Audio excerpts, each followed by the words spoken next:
నిన్న ఏదైతే భారతీయ జనతా పార్టీ తరఫున మల్కాజ్గిరి పార్లమెంట్ అభ్యర్థి పెద్దలు శ్రీ ఈటల రాజేందర్ అన్న గారిది ఏదైతే వార్డు 2 నుంచి వార్డు 3 ర్యాలీ నిర్వహించడం జరిగిందో ఆ యొక్క ర్యాలీని మేము ఊహించలేదు అంత పెద్దగా గ్రాండ్గా సక్సెస్ అవుతుందని. ఈ యొక్క సక్సెస్కి కారణమైన మా బీజేపీ కార్యకర్తలు,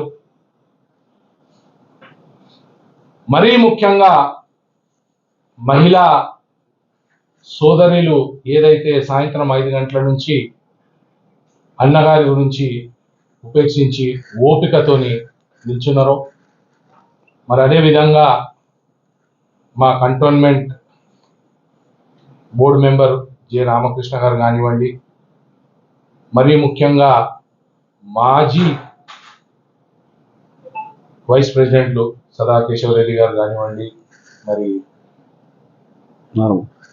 భానుక నర్మదా వద్దమ్మ గారు కానివ్వండి, మల్లికార్జునన్న గారు కానివ్వండి, కార్పొరేటర్ కొంతం దీపిక గారు కానివ్వండి, వార్డ్ 8 మా సోదరి నాగినేని సరిత గారు కానివ్వండి, మరీ ముఖ్యంగా ఎవరైతే ఎమ్మెల్యే ఆస్పిరెంట్స్ ఉన్నారో వారు కానివ్వండి, మా కన్వీనర్ గారు విజయన్న గారు కానివ్వండి, సతీష్ అన్న గారు కానివ్వండి, co convener parliament co convener J Narasimharao గారు కానివ్వండి, మరి అదేవిధంగా 9 వార్డు అధ్యక్షులు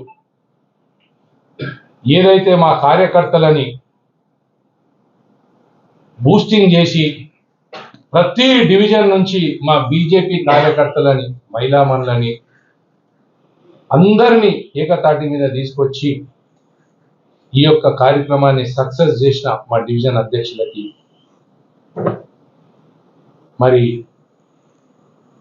మా మల్లికార్జున అన్న స్టేట్ ఎగ్జిక్యూటివ్ మెంబర్, మరి అదేవిధంగా మా పరశురామ అన్న గారు, అట్లా చాలా మంది,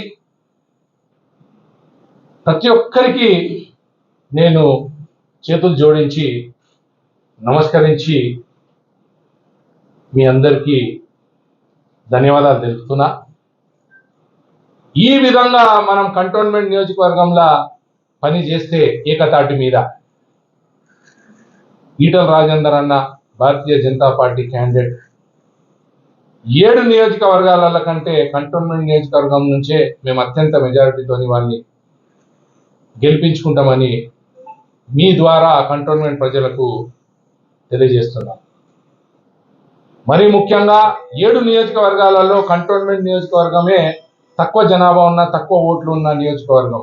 కానీ మేము ఇవాళ ఏదైతే నిన్న ప్రోగ్రామ్ గ్రాండ్ సక్సెస్ చేసినరో మా కార్యకర్తలు కానివ్వండి, మా బీజేపీ శ్రేణులు ఎవరైనా కానీ వారికి పేరు పేరున ధన్యవాదాలు తెలుపుతూ, ఇదే ఉత్సాహంతో, ఇదే స్పోర్టివ్నెస్ తోని అందరం ఒక తాటి మీదకి వచ్చి మనం పనిచేస్తే మనం అత్యంత మెజారిటీ ఈటల రాజేందర్ అన్న గారికి, మరి అదే మన మోడీ గారికి కంటోన్మెంట్ నియోజకవర్గం తరఫు నుంచి మల్కాజ్గిరి పార్లమెంట్ సభ్యుల్ని గల్లీ నుంచి ఢిల్లీకి పంపించేది తథ్యమని చెప్పి మీ ద్వారా తెలియజేస్తున్నాను.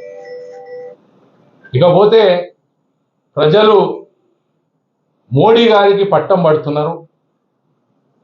దేశం గురించి మాట్లాడాలంటే ఇంకా చాలా టైం ఉంది, మరి నా స్థాయి ఉందో లేదో. మల్కాజ్గిరి పార్లమెంట్ గురించి అయితే నేను మాట్లాడతా. నేను ఒక ఓటర్ని, అదేవిధంగా నేను బీజేపీ కుటుంబ సభ్యుల్ని. ఏదైతే ప్రధాన ప్రతిపక్షాలు ఉన్నాయో,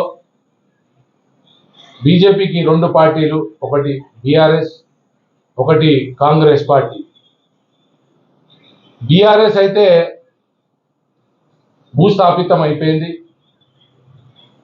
కుటుంబ రాజకీయాలు ఏ విధంగా వాళ్ళు చేసినరో, కుటుంబ సభ్యులు ఏ విధంగా అయితే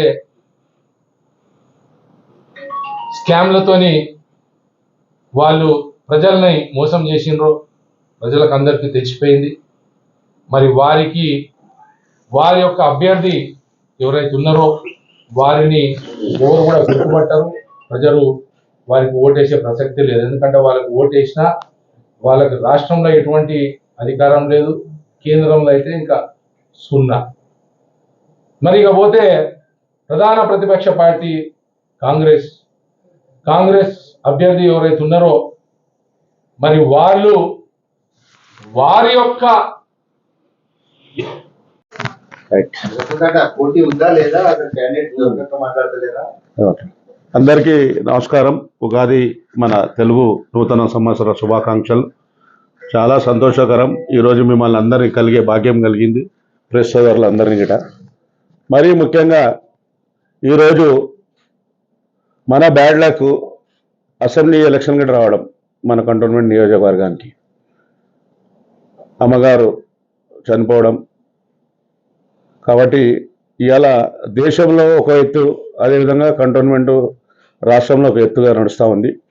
కంటోన్మెంట్లో 2 ఓట్లు వేసే పరిస్థితి వచ్చింది, ఒకటి ఎంపీ గారికి, ఒకటి ఎమ్మెల్యేకు. కాబట్టి చాలా అనుభవస్తులు, చాలా చక్కటి రిజల్ట్ ఇచ్చే కంటోన్మెంట్ ప్రజలు కాబట్టి మాకు పూర్తి నమ్మకం ఉంది. అత్యంత భారీ మెజార్టీతోటి కంటోన్మెంట్కు ఎమ్మెల్యేకి వస్తే 25,000 పై చీలుకు, అదేవిధంగా పార్లమెంట్కి వస్తే మాత్రము 3 లక్షల పై ఓట్ల మెజార్టీతో గెలుస్తామని తెలియజేస్తా ఉన్నాం. దీనిగాను మా ఎంపీ అభ్యర్థి ఈటల రాజేందర్ గారు అతి త్వరలో 2-3 డేస్లో మేము క్యాండిడేట్ కూడా ఫైనల్ చేస్తాం. చాలా చక్కటి క్యాండిడేట్ వస్తాడు, పూర్తి అవగాహన ఉన్నటువంటి వ్యక్తి, కంటోన్మెంట్ ప్రజల కోసం సమస్యల మీద ప్రతినిత్యం పోరాటం చేసేటువంటి వ్యక్తి. అసెంబ్లీలో చేయడానికి కానీ, అదేవిధంగా కేంద్రంలో గిట మనకు రావాల్సిన బకాయిలు తేవడానికి కానీ మంచి నాయకుని తీసుకొని వస్తున్నాం. చాలా చక్కటి నాయకుడు వస్తాడు ఎవరు వచ్చినా. కాకుండా దీంట్లో ఇతర పార్టీ నాయకులు కూడా చాలామంది అప్లికేషన్ పెట్టుకోవడం జరిగింది. కొందరు వాట్సాప్ కాల్స్లో కూడా మాట్లాడుతూ ఉన్నారు. వాళ్ళు మాట్లాడుతుంటే మేమే ఆశ్చర్యపోతూ ఉన్నాం. బీఆర్ఎస్లో ప్రముఖ పెద్ద నాయకులు, అదేవిధంగా కాంగ్రెస్లో కూడా చాలా పెద్ద నాయకులు మాతో మాట్లాడుతూ ఉన్నారు. అదంతా హైకమాండ్ దృష్టికి పోయింది. ఆల్రెడీ మొన్న 26 పేర్లు గిట్ట చదవడం జరిగింది. ఇంకా 6-7 పేర్లు కొత్తవి వస్తున్నాయి. అవన్నీ స్టడీ చేసి 2 డేస్లో మంచి నాయకుడిని మేము అందిస్తాం. ఇక ఇప్పుడున్న పరిస్థితుల్లో ఎంపీ అభ్యర్థిని పెడుతూ మేమే ఒక అసెంబ్లీ క్యాండిడేట్గా ఇలా మా వార్డు ప్రెసిడెంట్ కానీ అందరు కానీ చాలా చక్కగా పనులు చేస్తూ ఉన్నారు. నిజం చెప్పాలంటే ఒక కేంద్రకి సంబంధించినటువంటి కేంద్ర పార్టీలు ఏదైతే ఉందో ఆ క్యాండిడేట్ను కేంద్రంలో ఉన్న నాయకులను చూసి ఓటేస్తారు. కానీ ఈ అసెంబ్లీలో మాకు పూర్తి నమ్మకం ఉంది, ప్రతినిత్యం ప్రజలలో ఉంటాం.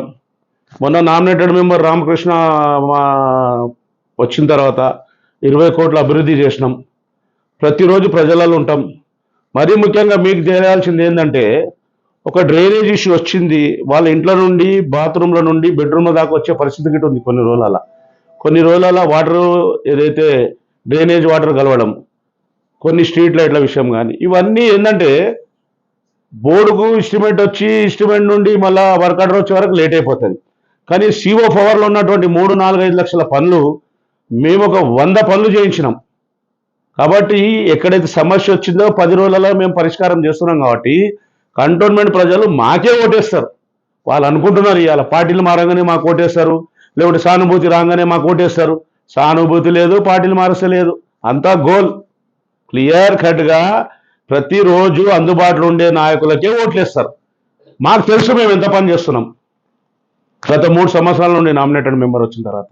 కాబట్టి మాకు పూర్తి నమ్మకం ఉంది, ఈసారి 2 ఓట్లు బీజేపీ పార్టీకి వేసి భారీ ఎత్తున గెలిపిస్తారు. మన కేటీఆర్ గారు ఇంత పెద్ద చదువుకున్నటువంటి వ్యక్తి అవగాహన లేకుండా మాట్లాడుతూ ఉన్నాడు. జై శ్రీరామ్ అంటే అన్నం పెడుతుందా, ఇది పెడుతుందా అని చెప్తా ఉన్నాడు. జై శ్రీరామ్ అంటే అన్నం పెట్టదు. వాళ్ళ మతానికి సంబంధించి హిందువులంతా వాళ్ళ ఆరాధ్య దైవం. ఇప్పుడు ఆ రోజుల్లో హనుమంతుడు చీలుస్తే రాముడు కనబడ్డాడు. రేపు మే 13 తారీఖు రోజు చీల్స్తే ఎవరు కనబడతారో కేటీఆర్ నీకు తెలుస్తుంది. హిందూ సమాజం అంతా ఎదురు చూస్తూ ఉంది. అదేవిధంగా మాకున్న కంటోన్మెంట్లో మల్కాజ్గిరి పార్లమెంట్లో ముస్లిం సోదరులు మాత్రము 50% మాకే సపోర్ట్ చేస్తారు. కోజా ముస్లింలంతా వాళ్ళైతే అవుట్రైడ్గా మాకన్నా ముందు మోడీ మోడీ అంతా ఉన్నారు.